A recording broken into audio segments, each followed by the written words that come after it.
ये खबर बहुत जरूरी है जो छूट गई थी। आज एक उत्तराखंड में भी पुल बह गया, वो भी बड़ी खबर है।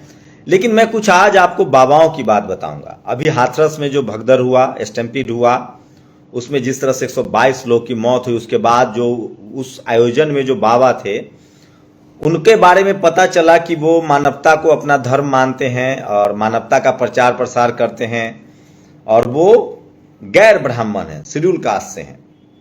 उनके टाइटल लिखे गए जाकर वो तमाम लोग जो इस तरह के आयोजन के समर्थक हैं, जो धीरेन्द्र शास्त्री के समर्थक हैं, जो न जाने कौन कौन से बाबा हैं उनके समर्थक हैं, उनके कुछ वीडियोज भी, कोई कहता है बिस्किट खाने से विष जैसा है, कोई कहता है पहला बारिश का जो पानी है, कोई बेलपत्र से पास कराता है। तमाम जो अंधविश्वास फैलाने वाले लोग हैं वो एक जाति विशेष से हैं तो वो अच्छा है।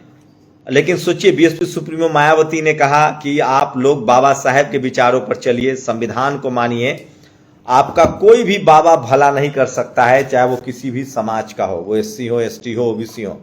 चंद्रशेखर आजाद ने भी आज यही बात कही है। लेकिन मैं आज आपको बताऊंगा इन भगदड़ों का इतिहास और किस तरह से मैं लगातार देख रहा था तमाम जनरल कैटेगरी के जो ट्विटर पर लोग हैं, उन्होंने किस तरह से बाबा की सिर्फ इसलिए आलोचना की क्योंकि वो गैर ब्राह्मण थे और वो शेड्यूल कास्ट कम्युनिटी से थे। जबकि तमाम हम लोगों ने कहा है कि किसी भी तरह के इस तरह के भीड़ का हिस्सा मत बनिए।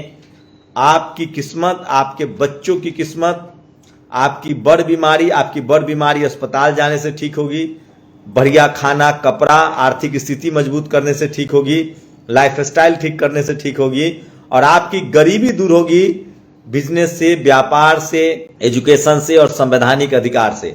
आज जगन्नाथ रथ यात्रा के दौरान भी स्टैम्पीड हुआ है, भगदड़ हुआ है, और एक श्रद्धालु की मौत की खबर सामने आ रही है, जबकि एक पुलिसकर्मी का भी पैर टूटा है।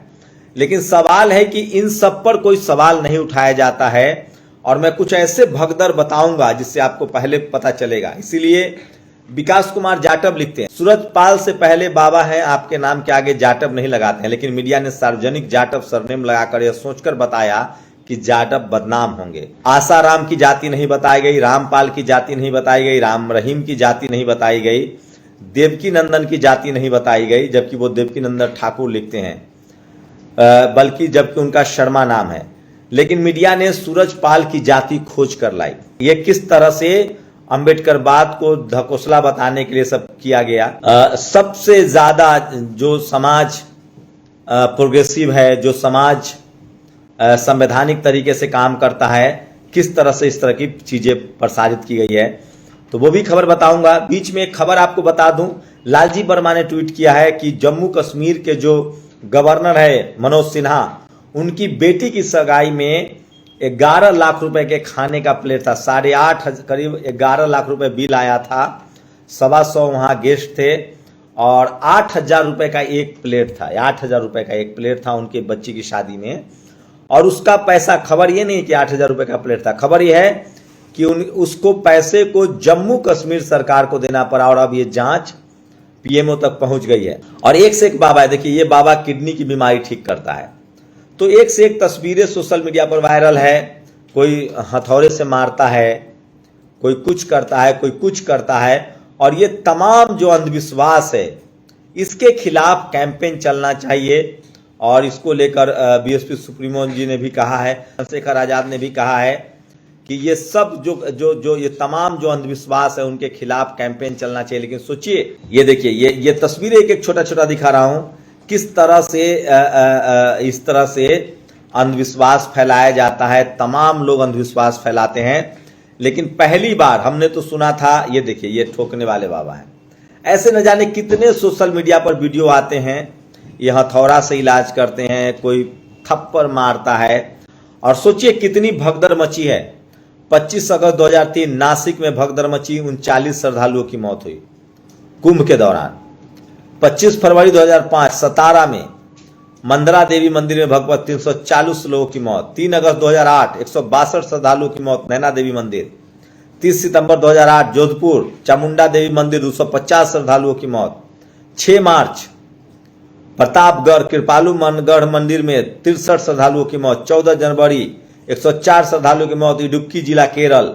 हर की पौड़ी हरिद्वार में भगदड़ 20 श्रद्धालुओं की मौत। पटना बिहार छठ पूजा के दौरान भगदड़ 20 श्रद्धालुओं की मौत। 13 अक्टूबर 2013 दतिया में रतनगढ़ मंदिर में भगदड़ 115 श्रद्धालु। 3 अक्टूबर गांधी मैदान पटना दशहरा में भगदड़ 32 श्रद्धालु। राजमुंदरी आंध्र प्रदेश स्नान में भगदड़ 27 श्रद्धालु। वैष्णो देवी मंदिर भगदड़ 12 श्रद्धालु। इंदौर रामनवमी मेला हादसाओं 36 श्रद्धालु। हाथरस 122। तो इस तरह के तमाम जो भगदड़ मचते हैं, इसमें हमने नहीं देखा कि तमाम आयोजकों की जाति पता की गई।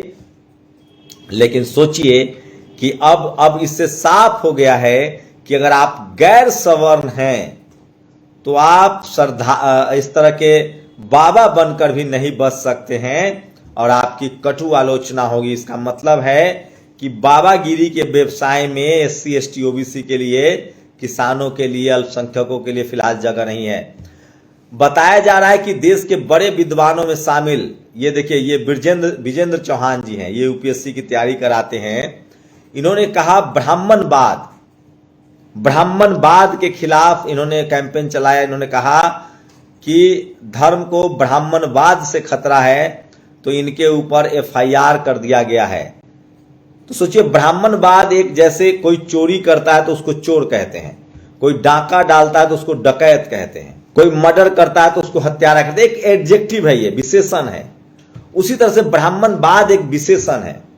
वो आदमी जो गैर बराबरी में भरोसा रखता हो, जो छुआछूत करता हो, भेदभाव करता हो, जो जातिवाद करता हो, उन सबको मनुवादी, जातिवादी और ब्राह्मणवादी कहा जाता है। इसका किसी जाति या धर्म से कोई लेना देना नहीं है। अगर ये सारे गलत काम मैं करूंगा तो मैं भी ब्राह्मणवादी, मनुवादी और जातिवादी हुआ। तो इतनी बात समझने चाहिए। और आज तक न्यूज चैनल हादसल भगदड़ और सरकार हरि सुर्फ राजपाल जाटव पर खबर चला रहा था। सरकार हरि सूरजपाल जाटव को फांसी पर चढ़ा दो, हम तो कहते हैं उस बाबा को जेल में डाल दो जो अंधविश्वास और पाखंड की दुकान चला रहा है। खबर केवल इतनी नहीं, आज तक चैनल ने बाबा के बहाने बहन मायावती जी को टारगेट किया। कहा कि दलितों की राजनीति करने वाली बहन मायावती जी ने सूरजपाल जाटव के मुद्दे पर कुछ नहीं बोला, जबकि उन्होंने ट्वीट करके कहा है कि कोई भी दलित, पिछड़ा, आदिवासी इस तरह के आयोजन में न जाए, आपका कल्याण संविधान से होगा। मैं जातिवादी, मनुवादी न्यूज चैनलों से कहना चाहता हूं, बहन मायावती जी दलित राजनीति नहीं, बहुजन राजनीति करती हैं। जातीय राजनीति तो केवल बीजेपी करती है। बीजेपी केवल 3 जातियों की पार्टी है, एक जाति समूह का पूरा वर्चस्व है। तो बीजेपी हो या कांग्रेस हो, ये सब एक, इसलिए मैं बार बार कह रहा हूं, ये लोग पैसे वाली पार्टियां हैं। तो ये, लेकिन चलिए धीरे धीरे ही सही बहुजन समाज के लोग जागरूक हो रहे हैं, अपने संवैधानिक अधिकार के प्रति जागरूक हो रहे हैं। लेकिन सोचिए, जो लोग दिन भर हिंदू हिंदू कहते हैं, उनको सूरजपाल जाटव उनका नाम दे दिया गया। उनके भगदड़ को लेकर मुझे भी शिकायत है, अंधविश्वास कर्मकांड से शिकायत है। देखिए, आस्था और अंधविश्वास के बीच एक बहुत महीन रेखा है, और धर्म और धंधा के बीच भी एक महीन रेखा है। लेकिन सवाल है कि जब जाति विशेष के लोग इस तरह के आयोजन करते हैं तो उनकी जाति क्यों नहीं बताई जाती है, जबकि एससी एसटी जाटव जाति बताई गई क्योंकि वो शेड्यूल कास्ट कम्युनिटी से आते हैं, उनकी जाति बताई गई। लेकिन बाकी लोग, मैंने आपको पूरा फहरिस्त बताया है, तो मैं इसलिए कह रहा हूं, अगर आप एससी एसटी ओबीसी हैं, किसान अल्पसंख्यक हैं, तो आप धर्म के धंधे में भी सूट नहीं करते हैं। ये एक बड़ा सवाल है। और मैं फिर कह रहा हूं, हम सब लोग आप लोगों से गुजारिश करते हैं कि किसी भी तरह के अंधविश्वास और पाखंड में न पड़ें। आप किसी भी बाबा को जो चढ़ावा देते हैं, उस बाबा को कहिए कि मुझे, कोई भी बाबा हो जो चढ़ावा माल लेता हो, आपसे पैसा लेता हो, उससे कहिए कि बाबा मुझे 5,000 रुपए दीजिए, मैं 2,500 चढ़ावा चढ़ा दूंगा। और नहीं भरोसा है तो 2,500 रुपए काट लीजिए अपना एडवांस में। जैसे कई लोग नहीं होते गांव में जो ब्याज पर पैसा लगाते हैं, जब आप उनसे पैसा लेंगे तो वो ब्याज का पैसा पहले ही काट लेते हैं। जैसे आपने उनसे 10,000 रुपए लिया और 12% उनका रेट ऑफ इंटरेस्ट 60% तक होता है, 5% तक, और आपने कहा कि मैं 2 महीने में लौटा दूंगा, तो 2 महीने का ब्याज वो काट के आपको पैसा देंगे और आपको मूलधन 10,000 रुपए लौटाने पड़ेंगे उस टाइम बॉन्ड में, और नहीं लौटाए तो फिर चक्रवृद्धि ब्याज चलता है। तो ऐसे बाबाओं से, जो बाबा धर्म को धंधा बनाकर इस्तेमाल कर रहे हैं, लाखों रुपए लेते हैं पैर छूने के, कथा बांचने के, मुझे नहीं लगता है कि आस्था में पैसे की कोई जरूरत है। या धर्म मानवता का पाठ पढ़ाता है गैरबड़ा Guru Nanak Sahab, no race no caste, Kabir Sahab, Sant Shrimati Ravidas महाराज, तथागत बुद्ध, नारायणा गुरु, संत गाडगे, ये सब संत हुए हैं, लेकिन इन लोगों ने कभी पैसे लिए?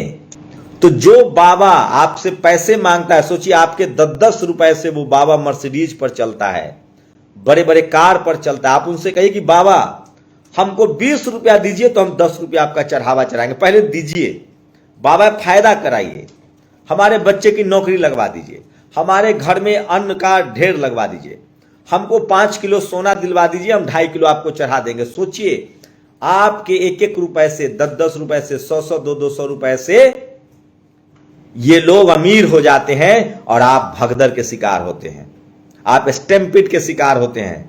मैं फिर कह रहा हूं, ये जो बीमारियों का इलाज करते हैं ये लोग, मैं दावे के साथ कहता हूं अगर ये लोग बीमारियों का इलाज करते तो प्रधानमंत्री मुख्यमंत्री वहां इलाज करा रहे होते। ये सब उनके लोग होते हैं। ये लोग जानबूझकर अपने लोग खड़ा करते हैं और सोशल मीडिया, यूट्यूब, टीवी और अब तो टीवी अखबार में भी विज्ञापन देते हैं और अब वहां इन्हीं के लोग होते हैं और कहते हैं कि मेरा बच्चा परीक्षा में पास हो गया, मैं बीमारी से ठीक हो गया। देखिए आप एकदम मान के चलिए कि आप ठगे जा रहे हैं, अंधविश्वास में हैं।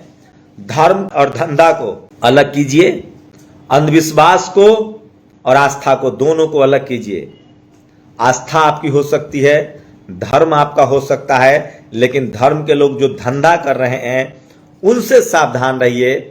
जो लोग आस्था से अंधविश्वास में आपको धकेल रहे हैं उनसे सावधान होइए और आपकी तकलीफें दूर होंगी। उसमें आपको काम करना पड़ेगा। अगर आप बीमार हैं तो अस्पताल जाना पड़ेगा, अगर आप बीमार हैं तो आपको तमाम वो प्रक्रियाएं करनी पड़ेंगी, तमाम वो उस तरह के आपको एहतियात बरतना पड़ेगा, खाने पीने को लेकर, उठने बैठने को लेकर, रहन सहन को लेकर। मैं दावे के साथ कहता हूं जिस दिन इस देश के लोगों ने इन बाबाओं को जो भगवान के नाम पर, आस्था के नाम पर, धर्म के नाम पर धंधा कर रहे हैं, इनसे सवाल करना शुरू कर दिया कि बाबा हम आपको मर्सिडीज दान करेंगे, हम आपको फेरारी दान करेंगे, हम आपको चार्टर प्लेन दान करेंगे, क्रूज दान करेंगे, अरे हम आपको प्रधानमंत्री जिस बोइंग विमान से चलते हैं 8,000 करोड़ के, वो दे देंगे, बस शर्त इतनी है कि पहले मुझे एक बोइंग विमान का पैसा दीजिए। आप यकीन मानिए आपके चढ़ावे से ऐसे बाबा, तमाम बाबा बड़े बड़े महलों में रह रहे हैं, मर्सिडीज, जगुआर, हजारों करोड़ के घरों में रह रहे हैं, चार्टर प्लेन में चल रहे हैं और आपका भला नहीं हो सकता है। आप सिर्फ बाबा को कहिए कि बाबा जब सब कुछ आप देने वाले हैं, सब कुछ आपके आशीर्वाद से होने वाले हैं बाबा जी लोग, तो पहले आप हमको अमीर बनाइए, फिर जो संपत्ति आप हमको देंगे उसमें 50% हम आपको देंगे। बस इतनी सी बात समझिए आप लोग। अगर बाबा आपको 100 रुपए का फायदा कराते हैं तब 50 रुपया दीजिए, 1,000 करोड़ का फायदा कराते हैं तो 500 करोड़ रुपया दे दीजिए, 1 किलो सोना देते हैं तो आधा किलो सोना दे दीजिए। ये बाबा लोग एक गेहूं का तिनका नहीं उपजा सकते हैं। ये सिर्फ आपको ठग रहे हैं, अंधविश्वास में धकेल रहे हैं। हम सब किसी न किसी परेशानी से जूझ रहे होते हैं, लेकिन बुद्ध ने कहा है कि कोई कारण है तो उसका निवारण है। आपकी जो भी समस्याएं हैं उसको दूर कीजिए। और आस्था अलग चीज है, धर्म अलग चीज है, धंधा अलग चीज है और आस्था का अंधविश्वास अलग चीज है। और सोचिए अंधविश्वास में जाति खोज ली गई। मैं कह रहा हूं ये सूरजपाल जैसे बाबाओं के साथ साथ उन तमाम बाबाओं का बहिष्कार होना चाहिए जो लोगों के भावनाओं से खेलते हैं, झूठा आश्वासन देते हैं, धर्म को धंधा बनाकर और आस्था को अंधविश्वास फैलाकर पैसा कमा रहे हैं। शुक्रिया। नेशनल दस्तक की आपसे गुजारिश है कि अगर इसको बचाना चाहते हैं तो नेशनल दस्तक को सब्सक्राइब करने के लिए रेड कलर के सब्सक्राइब बटन को दबाएं, फिर बेल आइकन की घंटी दबाएं। नेशनल दस्तक को बचाने के लिए बहुत जरूरी है कि हर खबर को शेयर करें, लाइक करें, कमेंट जरूर करें।